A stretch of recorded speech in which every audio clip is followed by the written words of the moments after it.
We should be getting this now, yeah. My boss pointed out. Hi, Jared. Ready? Everybody. Good morning, everybody. Good afternoon. It's morning somewhere. It is 12:30. This beautiful Thursday. Hope all is well. Let's take a pause from the craziness out in the world and enjoy this meeting, okay? That's what I'm saying. Welcome. I'm looking at some familiar faces. Marcia, good to see you. Hi, how are you doing? How's everybody doing back there? Good. And you know, you're going to get certified. You didn't even realize it, did you? I'm going to get certified. Yes, you will be.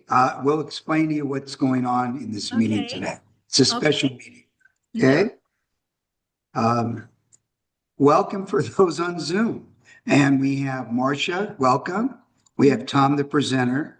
It looks like Alex is there, I think. It says Alex assistant, but I know he'll probably pop on.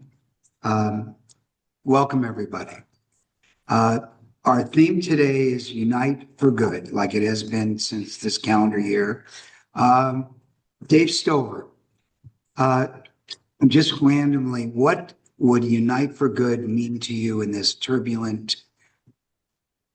Did I ask you before? Okay, stop again. I'll ask somebody else. Ron Leister, Unite for Good. Tell us what it means to you. All in Rotary get together, good things. First, also. Okay, that's good. Very good, Ron. Let's give Ron a clap. Today, I want to thank Bill Rowan. You did an outstanding job. We'll use you again if we can as a greeter. Okay? No criticism, Tom. Let's give Bill a round of applause. Bill showed up early, even though he was talking football, his passion's in the right place. Anybody that would wear a UCLA Bruins hat after that dismal game last week, it should definitely be rewarded. Okay. Oh, Tom, did you lead us in the pledge? And everybody remove your hats? Good.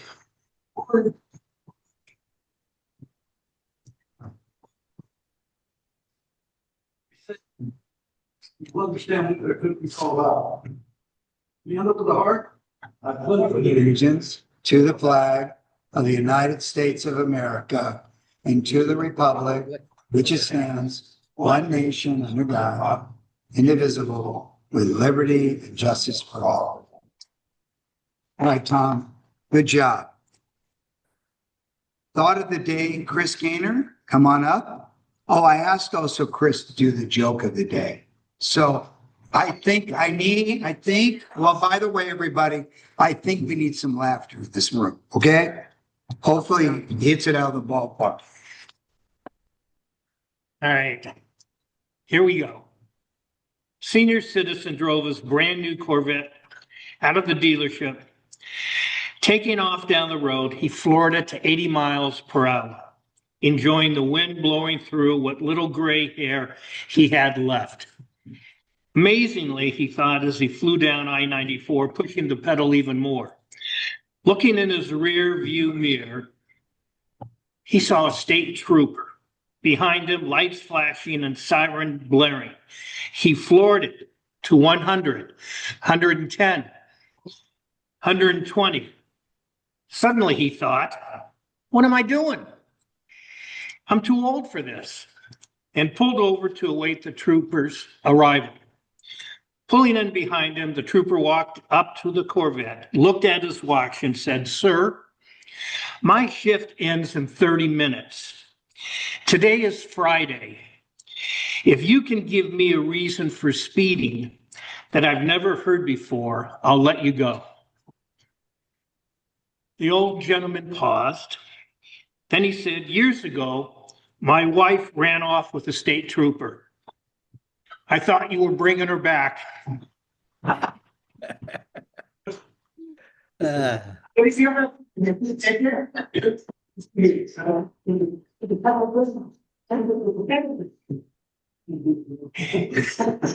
a good day, replied the trooper. Okay.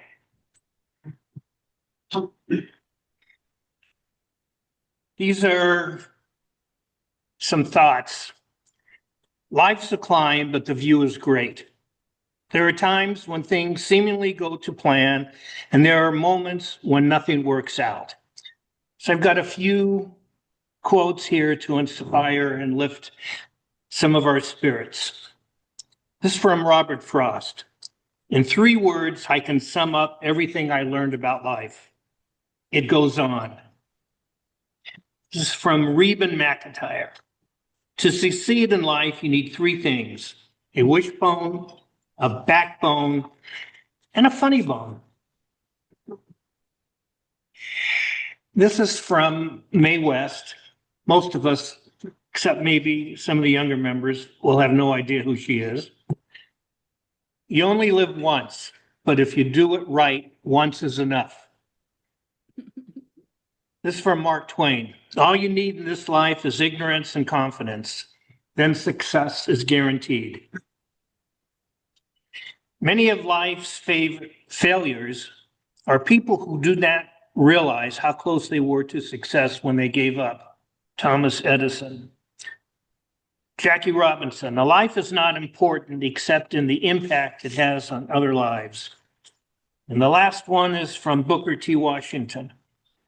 I have learned that success is to be measured, not so much by the position that one has reached in life, as by the obstacles which he has overcome while trying to succeed.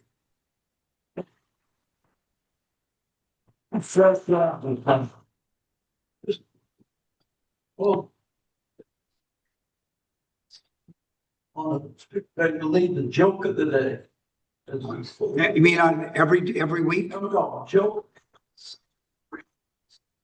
Well, you know what? Interesting you would say that. Ron Leister asked me about a comedy night. We're going to have our own comedy evening or day in lieu of it. I don't know where it came on the schedule. So, Chris, you're going to pioneer. I'll give you the date. And everyone will have a joke or they'll get fined $25. Okay? And if you don't have a joke and Chris gives you a joke, maybe we'll reduce the fine. Okay? All right, everybody, we're moving right on. Thank you, Chris, again for the joke and thoughts. Oh, God. Can you believe this? It's summertime. And with summertime, we have Ed Galt. Come on up, Ed. Oh, I didn't put the words up. I'm looking at it, nobody else sees it. Okay, here we go. If everyone could stand, this is a short song. Since UCLA football has been brought up, I had a couple of good comments about UCLA football. One, they're not losing Saturday. They don't play. That's right. And number 2, they're in last place in the Mountain West League. The games they've lost are wait till they get into the Big 10, 12, 14, or 18, or whatever it is. And then they have Penn State coming up. Boy, I hope the emergency ward is open. This is good jokes of the day. Well, I thought summer ends in a couple of days. So in commemorating summer, I thought we would sing this. And I'm going to put my summer hat on, and it's going to be the last time you see it since summer is ending. I thought it was last time. Who's going to wear a hat? No. Good God. Okay. Okay, let's give it a shot. In the good old summertime, in the good old summertime, strolling through the shady lane with your baby mine. You hold her hand and she holds yours, and that's a very good sign that she's your Tootsie Wootsie in the good old summertime. Thank you, thank you. Bravo. So could everybody please silence their cell phones? And somebody's gonna get a $25 fine, and it's Dave Stover. Will you note that, Terry? It goes to the Rotary Foundation. Well deserved. Okay, and our windmill rider just walked in the door. Let's give it a hand for Matt. Now, moving right along. Thank you for the windmill riding. He was here. You know what? Maybe, okay, hold on. Visiting Rotarians and guest Rotarians. Well, we have a visiting Rotarian, a special guest. We all recognize Albert Hernandez from last year, was our district governor. And let's give him a warm welcome. It looks like everybody else is members. And we have a presentation from the governor. And Ed Jackson wants to be admitted. Did you admit him? Good. All right. Good afternoon, everyone. Good afternoon. I told my wife I was going to go see Benjamin Fisher today, and she said, "Are you taking the Gucci shoes?" I said, "Yes, I am. Yes, I am." Ben and I like to dress really nice. So today's a special day, and I want to preface it by just reminding everybody at the Westwood Village Rotary Club that last year the district changed their Club of Excellence banner to the Club of Impact banner. And we did that because Rotary International stole our name. And now they converted the Rotary Citation to the Club of Excellence banner. So that's why moving forward, you'll see that these banners are now called the Club of Impact. But today I'm actually here to represent Rotary International. It's my honor to stand before you today to recognize a club that has truly exemplified the very best of Rotary. Each year, Rotary International sets goals and that guide us in service, growth, and impact. And you yourselves set goals as well on the Rotary Central website. And achieving those goals are no easy task, not for any club, to be honest. But to exceed them, like this club has done, not just exceed them, but you have exceeded them with creativity, with passion, and dedication. This year, the Rotary Club of Westwood Village has done exactly that. You all have embraced the spirit of service above self and transformed that into real, measurable results for 2024-2025. From strengthening membership and building fellowship and advancing the Rotary Foundation and implementing so many impactful service projects, not just here locally, but globally as well, you all have achieved quite the feat.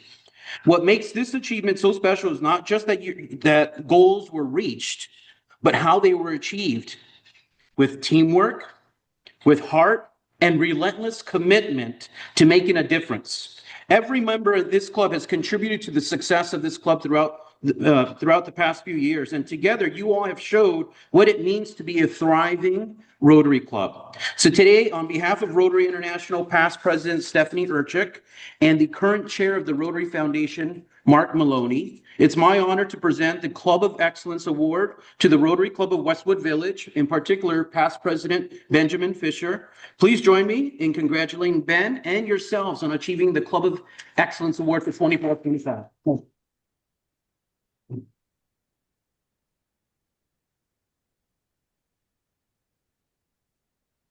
That's just in front of the back. Oh, in front of the back. One is. Oh, hang on.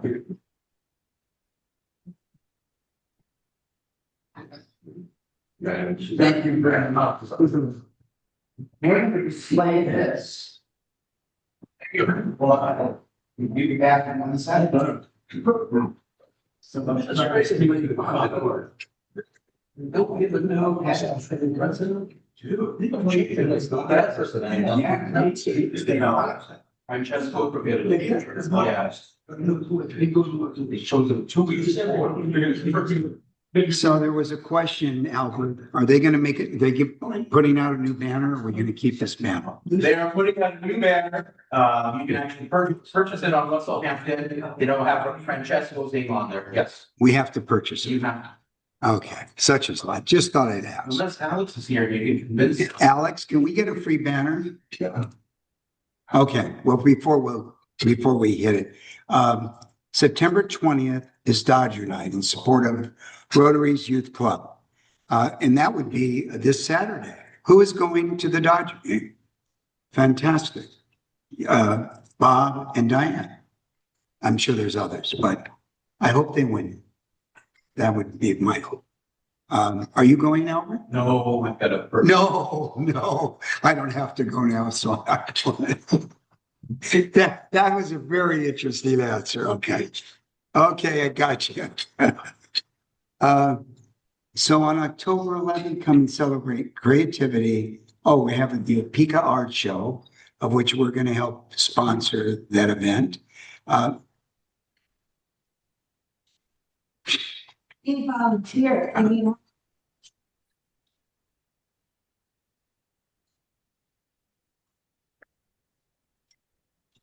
Okay, we haven't approved. Everybody mark your date. You'll hear more information.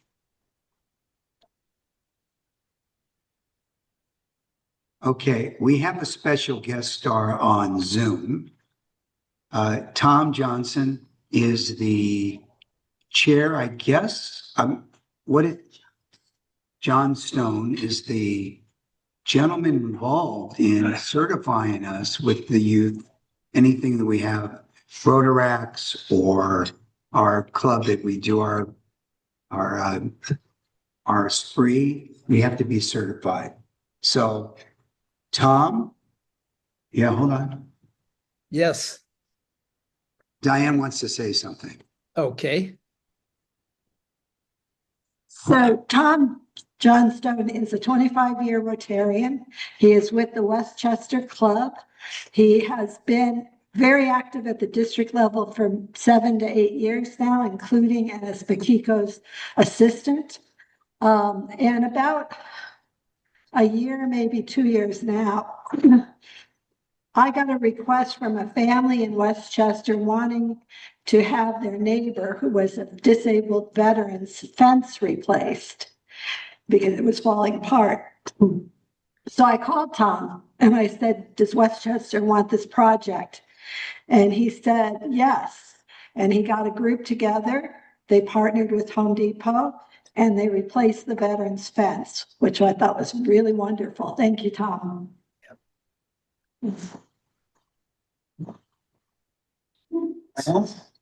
So I'm going to let's see here. Is he in folks? Is he on his? So you're going to share your screen. There There you go. Okay, allow. Okay.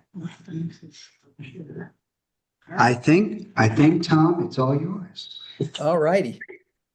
Let me, can you guys all see that? Yes.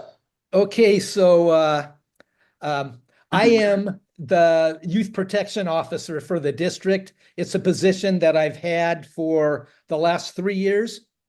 And this is a very important position. And part of the reason I was asked to do this is I was a middle school counselor, and then I was an assistant superintendent of human resources in the Lenox School District for 10 years. And then I served as superintendent in the Wiseburn Unified School District. So I've been blessed to work with youth my entire life, basically my entire professional life of 40 years. And I retired in 2018. Just a couple of things to make you aware of before we get started.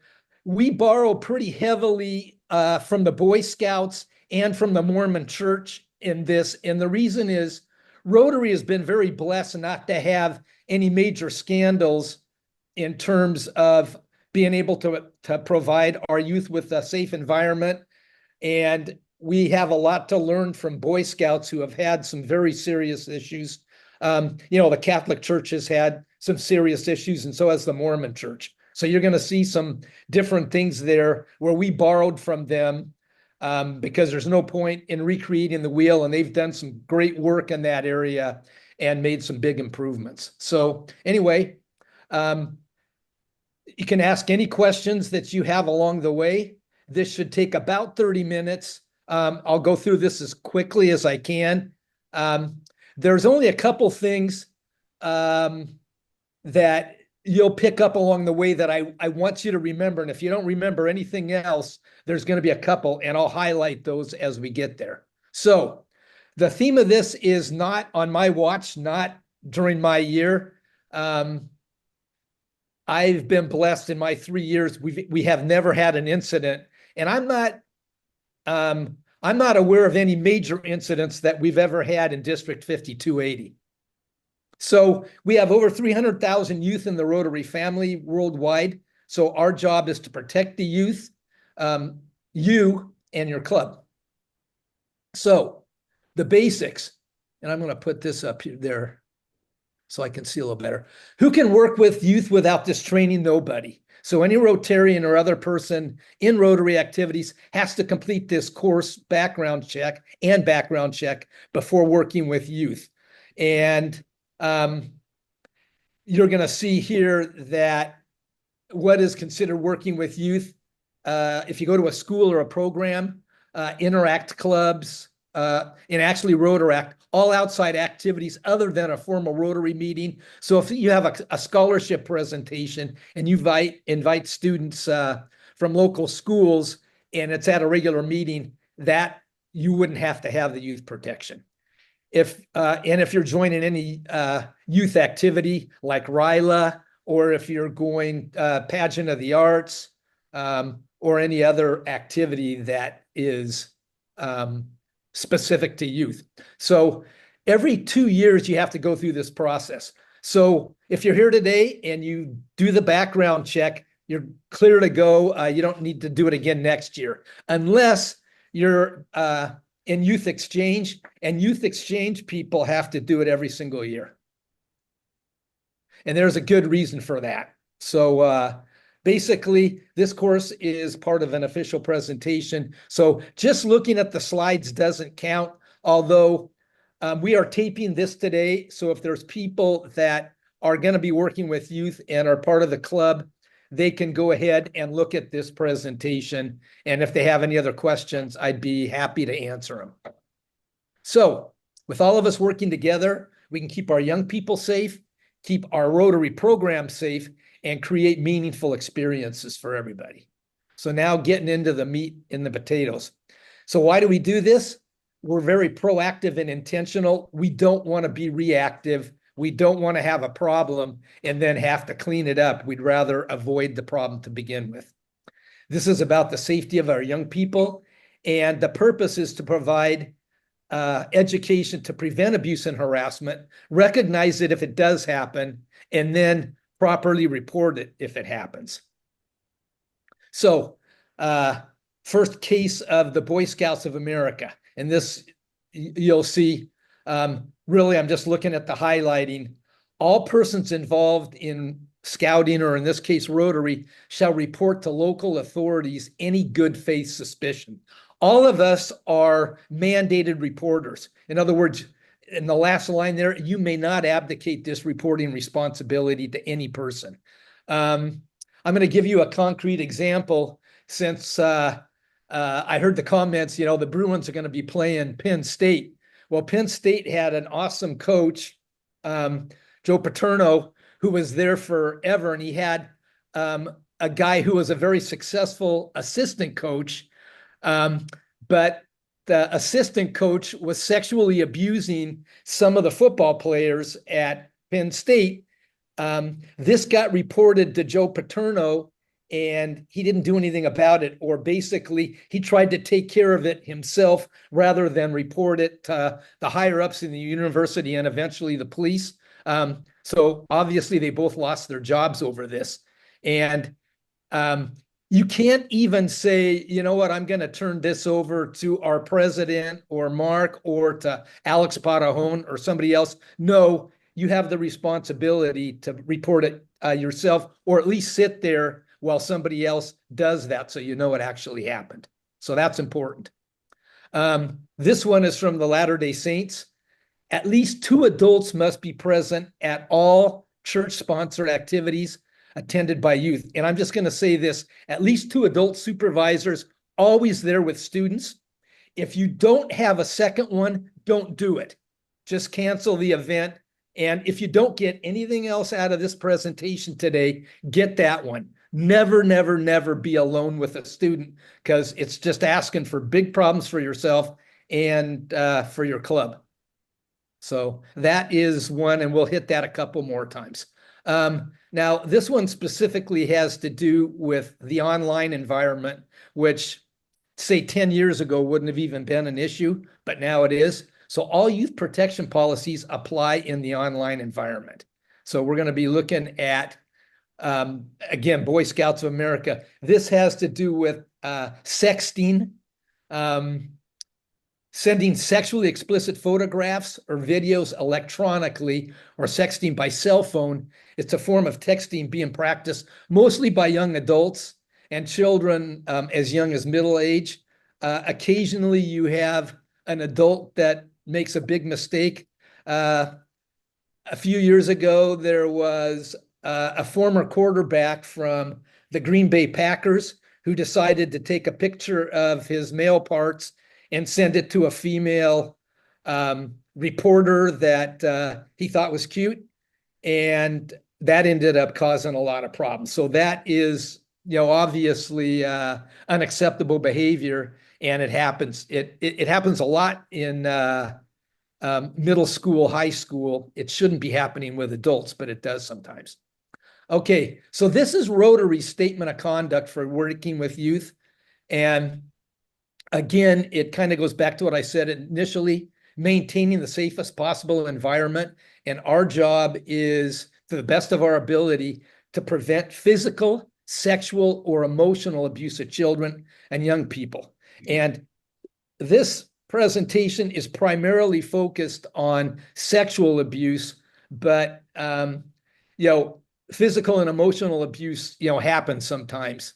I'll give you some examples as we get through it, but most of this presentation is going to be on sexual abuse because that is the most prevalent. But so this is more specifically what this youth protection covers. Youth exchange, both short and long term. In our Rotary Club, we host students that come in from Australia for a couple of days because they land in LA and then they get farmed out to Europe and all parts of the country. So we spend some time with it. So we have to do this at least every other year. Interact clubs, RILA, the Pageant of the Arts, which is the 4-way speech, art, dance, and music contest, Rotaract, and then Rotary Scholars. So RI and District 5280 guidelines are basically zero tolerance, requires an investigation into any claims, and you can't abdicate that. Any adult with an allegation must be removed from all contact with youth, and an exchange student is immediately removed from that home if accused. And those are tough because the exchange students really want to be here. So they're not always forthcoming if something's going on. So for something to get reported is a big deal, and we have to take it really seriously. Okay, so again, our guidelines, any allegation of abuse has to be reported, termination of members if guilty. A convicted non-Rotarian is prohibited from working with youth in a Rotary context, and club sanctions for failure to remove. And honestly, I don't know what those club sanctions are. I guess that would be referred to Alex Parajon and also probably RI. We've been blessed again. That has something that has never happened. So in District 5280. But again, we take this very seriously, and we have to work together to make sure, and everybody has to work together to make sure it doesn't happen.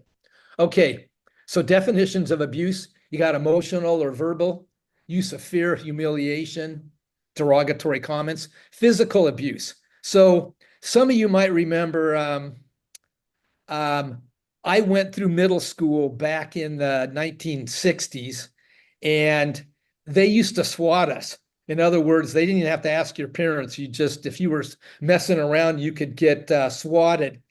Or when I was in elementary, they didn't SWAT us, but they might make us go out and run a couple of laps around the field.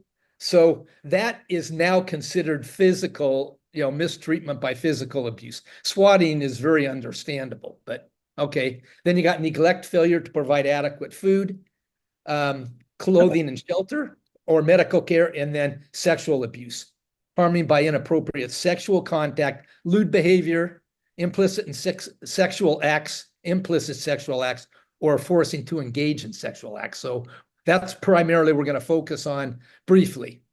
So what is sexual harassment? It's sexual advances, verbal or physical conduct of a sexual nature, sexual jokes, displaying suggestive objects or pictures, or leering, whistling, inappropriate physical contact, such as brushing or touching, obscene language or gestures, or insulting comments. So no person involved in Rotary youth programs should decide whether a criminal or sexual abuse or harassment is occurred. So in other words, I think what we're saying is if you're ever going to err on the side of caution, you have to report it to authorities. I know as a middle school counselor, I used to call the child abuse hotline or child protective services, and we'll give you the number here in a minute. If there was a question, I'd call them and they'd help me. Yeah, that needs to be reported to us, and it also needs to be reported to the police, or no, that one is, on the other side. So again, our role is to prevent abuse and harassment, and when it does occur, we have to report it to the police. So some do's and don'ts. Do treat students with respect and be aware of your voice and manner. Avoid situations where one child is supervised by one adult. And I would, instead of saying just avoid situations, I'd just say don't do it. If there's a problem there, just cancel it. And even if you're transporting students someplace, if you're picking somebody up, try to have two of the people together at the start, so you're not all by yourself with a student. And then you communicate with myself, or really it's myself, but in youth exchange, it's people like Melody St. John and Warren Bobrow, if you have allegations or if you have questions. Okay, some do nots. Do not engage in any behaviors, either directly or indirectly, that are not professional, that are unethical, illegal, immoral, or exploitative. Don't use force in any way, especially as a form of punishment. Don't touch students in any way that could be interpreted as intrusive or sexual, and don't spend any time alone with a student, as that might lead to misunderstanding. And it would also be a violation of one adult and one student. So these are some more do's. If a student tells you that there's harassment, listen attentively, stay calm, take notes, acknowledge that it takes a lot of courage to make a report. As I told you, they don't want to get sent home, and they're very, very hesitant to report something like this. Assure the student privacy, but not confidentiality. In other words, you can't say, you can tell me and I'm not going to tell anybody else, because if there is a situation where it needs to be reported to police, you're going to break that confidentiality and let the police handle it. So someone else needs to be told so it can be investigated. If a student tells you, again, you get the facts, but you don't interrogate. You ask the student questions that establish what was done and who did it. Reassure the student that they did the right thing. telling you, and avoid asking why questions. All you really want is the facts. Remember, your responsibility is to present the student story to the proper authority. Okay, couple more things. Be non-judgmental and reassure the student. Don't be critical of anything that's happened to anyone who may be involved. It's especially not important. It's important not to blame or criticize the student, and assure the student that the situation was not their fault and that they were brave and mature to come forth. So you want to keep a detailed written record of the conversation, including the time and date, and include only what student tells you using his or her own words. In other words, you don't editorialize. You just take the notes, and that's what you would report to the police. Now, if a student tells you there's a couple other things, protect the student, remove the student from the situation and from all contact with the accused abuser. And the law requires that any person who reasonably believes that a minor's been a victim of sexual or physical abuse has to be reported to law enforcement and or Child Protective Services. And we use law enforcement in Rotary. The child abuse hotline has been the same for about 50 years. And that's it. Very simple, 800-540-4000. It's the same number I called, for years, 30 years ago when I was a counselor. Let's see, I think I went one too many. Yeah, this one is important too. So dues: report non-criminal harassment to the youth protection officer, myself, or Warren Bobrow if you know him. But do not tell anyone about the report other than those required by guidelines. In other words, we're not sensationalizing this in any way, shape, or form, and it's highly confidential. So you have to keep it under wraps. And this is a big no-no. Don't contact the alleged offender. Let the police do that. We always did that too. And a lot of times a parent, back in the school setting, used to show up at the school and want to know what happened. And we just tell them, we aren't able to discuss that with you. You're going to have to take it up with the police.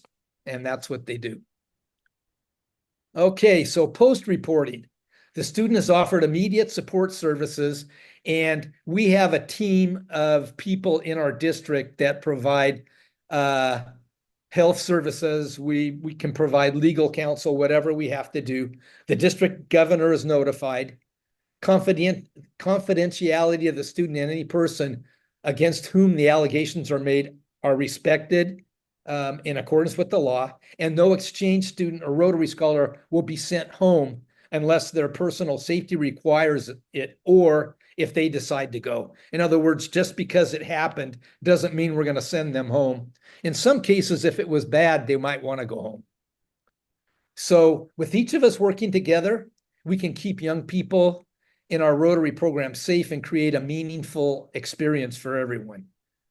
Okay, so this is the part where you're going to start working on your background check. So if you have a cell phone, you might want to take a picture of this because some of you might have some difficulty right now, and you can complete this on your cell phone, but it's easier on a laptop. So I've done it both ways, and I would try on my cell phone because everybody's probably got one of those. So you're going to put that in, and then the password is Goodwill. And it's not Goodwill with the quotes, it's just Goodwill. And maybe before I turn you loose on this stuff, are there any questions? Well, it was just 4 minutes. Hello. Okay, hello. Yeah, I can hear you, but Mark, were you gonna translate that for us, or tell me so I can hear what the question is? Certified, but it's okay.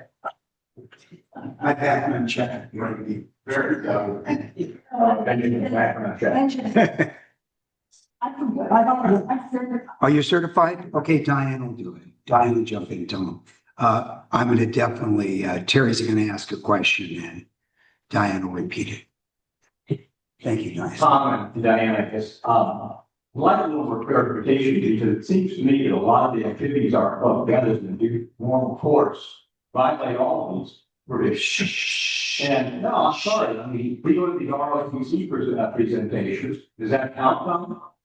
The ROTC, Tom, regulated seniors in ROTC programs, when we go to their awards bank to hand them an award, one Rotarian goes, sounds to me like they violate this policy if you're not certified. so does this policy apply to ROTC if we're presenting awards at their ceremonies? It does, Rotary awards to ROTC. I mean, obviously, if you go through this training, yes, this protects you for that. Other agencies have, for example, in education, we all have to go through background checks. And one of the weird things is there isn't a central clearinghouse. So in our district, we had substitute teachers that worked for, say, 3 or 4 different districts. They had to get certified in 4 different districts, which to me is insane, but that's how it was. So yes, this would be effective for a Rotary presentation for ROTC. But it's possible that another agency would want you to also get their background check, but probably not for what we're talking about. Does that answer the question? You said. What I asked was, do 2 certified Rotarians have to be at the presentation to comply with the guidelines that you just outlined? Do we need 2 Rotarians certified based upon the regulations you stated? So do we need 2 at an ROTC presentation? I would say at an ROTC presentation, there's going to be a lot of other people. What we're talking about when I say that is if you're doing an activity or driving somebody in a car and there is only 1 adult and 1 student, don't do that. But in this case, you wouldn't have to have two people because there's all kinds of people at that particular event. That's very practical. I'm glad to hear you say that. That's not what we presented. The other question I would have, for example, since you just brought up this issue of driving the youth, which in our discipline is Rotaracts, I think, correct me if I'm wrong, we on time to time will, the Rotaracts all constantly at UCLA ask for transportation because they don't have cars. And there might be, I get it, one-on-one prohibited, I get it, makes perfect sense. But what if you had 2 Rotaracts, in the car, and and I'm going to go 1 step further, 1 certified Rotarian. I'm assuming you couldn't even do this if you weren't certified.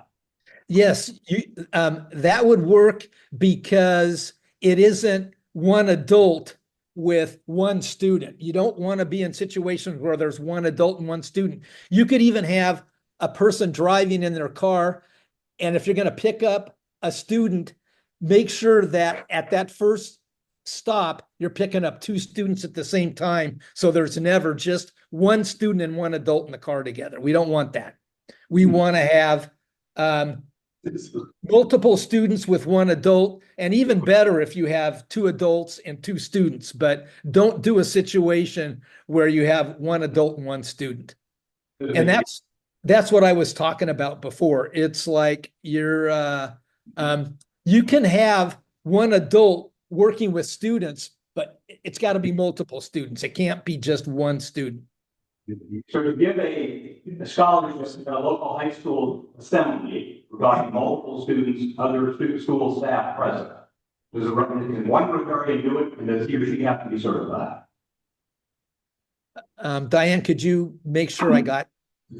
So if we're presenting scholarships at, say, a high school graduation, if there are teachers present, does the person from Rotary have to be certified, first of all, and second of all, does it have to be 2 people? I think it's you need to be certified, but you don't have to have two people. Thank you.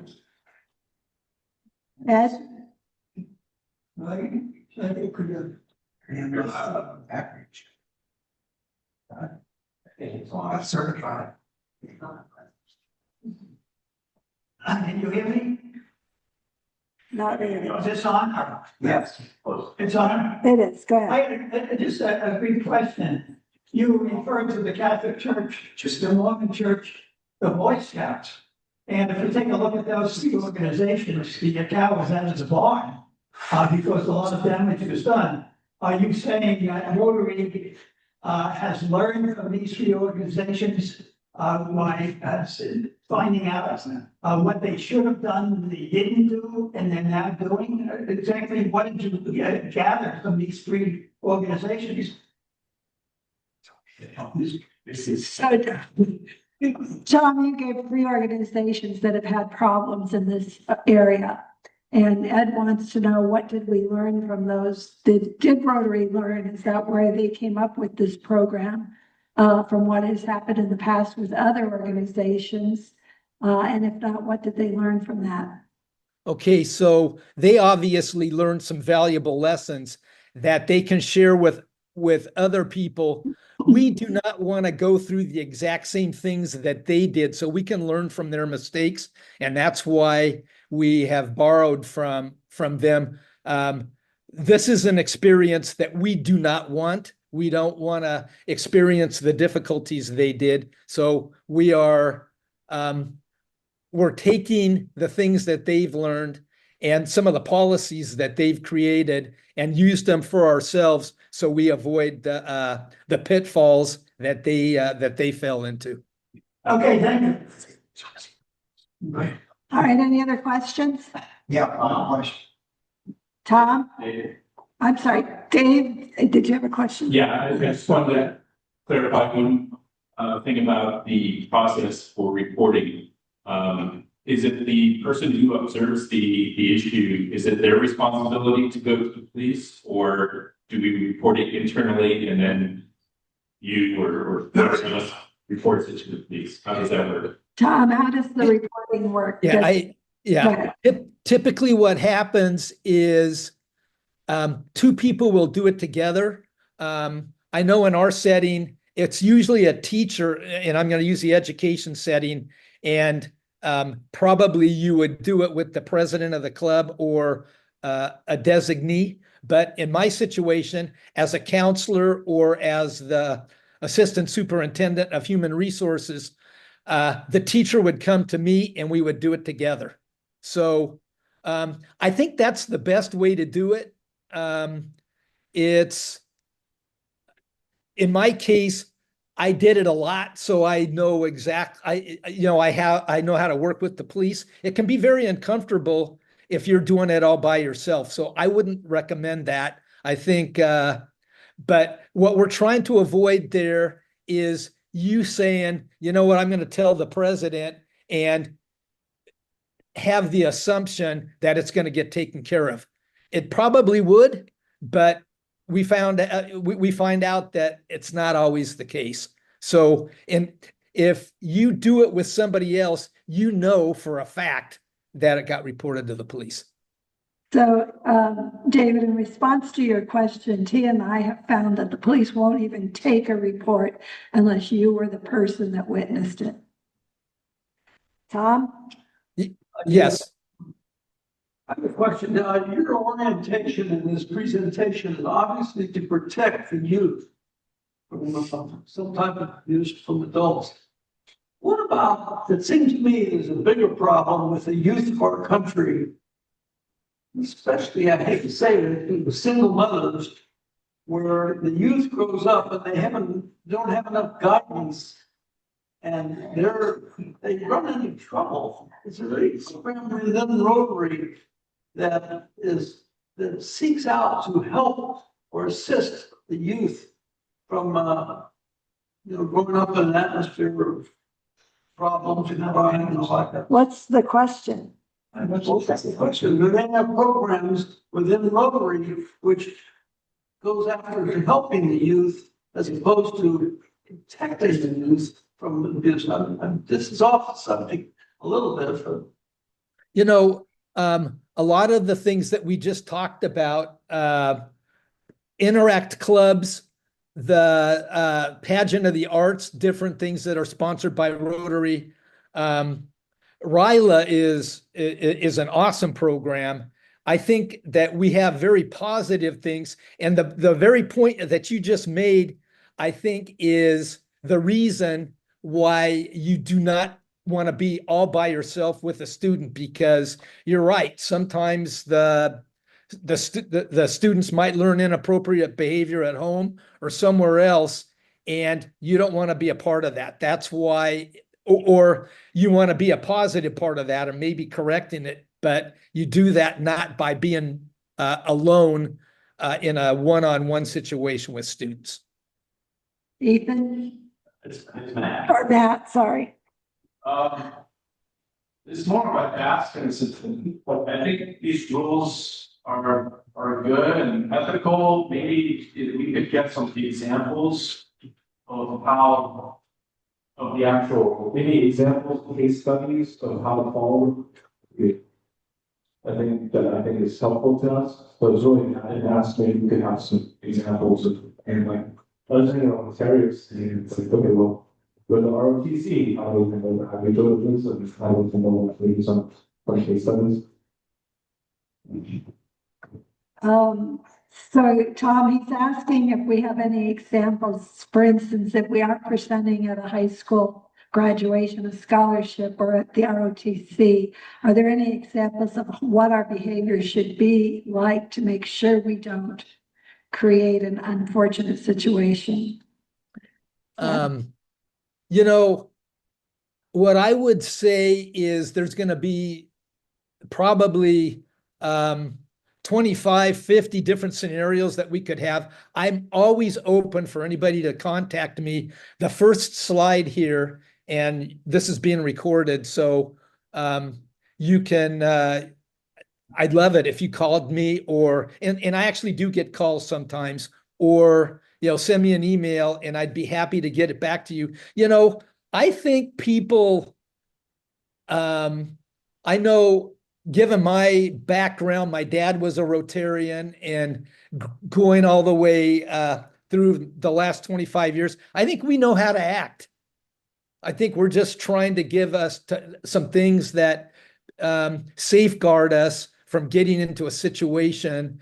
Not necessarily, there are cases where it would be our behavior, but I think in a lot of cases it might be the student behavior that we're trying to avoid a compromised situation. So I don't know how to say that. You know, for an ROTC presentation, I don't know that it could be any safer place for you to be, because you're in a huge group with people. I myself, my wife and I do 4 scholarships every year for local high schools. And, you know, I make those presentations in front of hundreds of people, and I'm by myself. And there's also Rotary Scholar, and ours is not a Rotary scholarship. I was a superintendent of schools, so in the future I might start doing some Rotary scholarships. But we have people that do Rotary scholarships. That's a perfect setting. I don't think you ever have to worry about that because you're around hundreds of people. Good question, Tom. I go by an alias. My legal name is Bruce. I got verified as Bruce. My name is Benjamin in Rotary. How do you handle that? From the background check. Background check. The background check is my legal name. But if all of a sudden you look at this guy and see Bruce, who is Bruce Fisher? It's me. So how do we address that? We know who you are. I want to know how. You know who Bruce is? No. Yeah, I mean, the reason we do the background check, and if you're using your legal name and everything, it doesn't matter what they call you. It's like on my legal check, I'm Thomas Ross Johnstone. Nobody calls me Thomas Ross Johnstone. I'm Tom Johnstone. So whatever as long as you have that clearance using your legal name. And the reason we use your legal name is so we can do the background check. And again, in most cases, these things come back after about 2 or 3 days.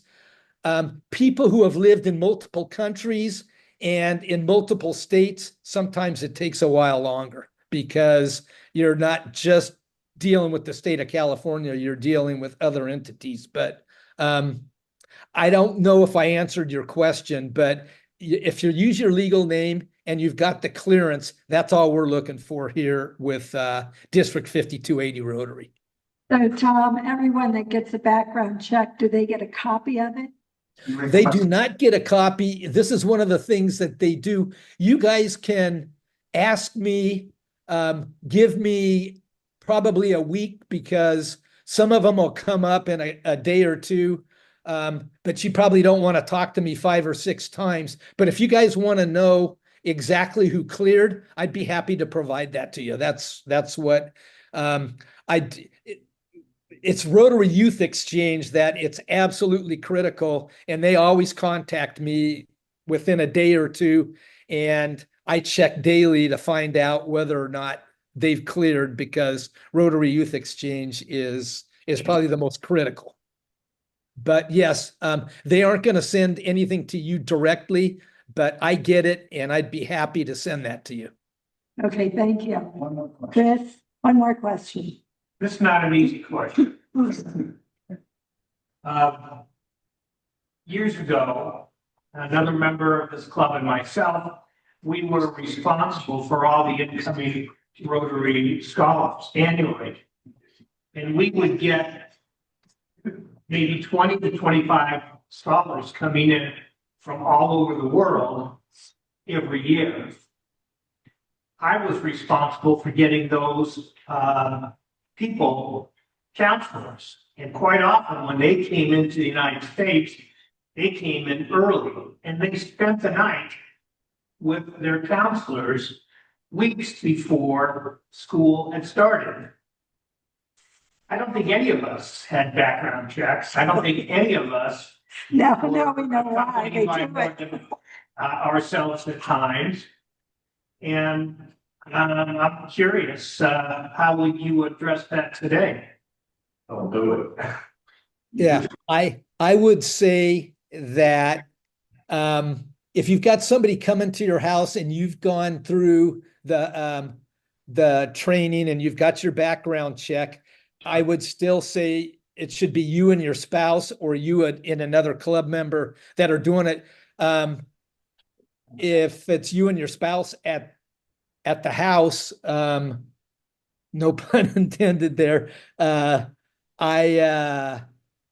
think you're in good shape. I'll say all of this, we used to drive around in the car without seat belts. We do a lot of things now that are a lot safer than they used to be. And a lot of that is because we've learned by mistake. So I agree with you. We've probably all done some things in the past that you're thinking, wow, that probably wasn't the smartest thing in the world, and you don't do it anymore. And again, I think we just have to protect that 2 adults to a student or 2 students to adult, but avoid the one-on-one. Is there any other last minute questions? I don't think so. So, Tom, unless you have anything else, I wanted to ask you just as I went to and the background check and I submitted for a copy. I'm not sure, it didn't come out that I needed to do anything. So I just wait, it's going to be mailed or emailed to me, correct? If I requested it? No, you know what we should do is you're going to get in touch with me in about a week and give me a list of the people in your club that participated in the training, and I'll go through and tell you if they cleared or not. Okay. Also, for those online, Marcia, Ed, Alex, these instructions that are up here, I did it on my phone. They were really easy. Just takes a little bit of time. So I expect everybody to be background checked.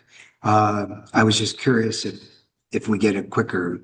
So we'll be in touch with you in a week. Okay, Yeah. Tom? And I might just also say one thing. I live in Westchester, but all my contact with youth, I wasn't in the Westchester Rotary Club. I was in the Hawthorne LAX Lennox Rotary Club for almost my entire career. And I didn't deal with the LAPD, which is Westchester. I typically dealt with the LA County Sheriff, or when I was in Wiseburn, it might be the El Segundo Police Department or the Hawthorne Police Department. So it ought to be the police entity, and I think in Westwood Village, that would be LAPD, right? Absolutely. Yeah. Yeah. So you guys might be in great shape, but if you live in a different area, if you do it and it's saying, you know what, there's something weird about that, go with the police department that has the jurisdiction over where you do your Rotary activities. Okay. Yeah, I mean, if there's a problem, if there's no problem, don't worry about it. But if a problem comes up, there's always a solution. I don't know anybody that's gotten completely stuck in this process, but sometimes you hit a brick wall and you got to try something else. Well, let's give Tom a well-defined. Thank you very much, Tom. Very informative. We look forward to seeing you in person sometime, probably at the district at the foundation celebration. celebration. And I remember meeting you at different events, so it's good to see you again. And thank you for the very thoughtful questions.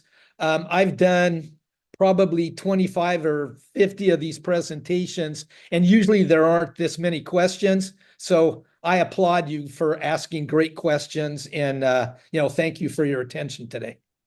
All right, everybody. So guess what? It's 1:30, and that means our meeting is adjourned. Bye-bye, everybody. Bye, everybody. See you later.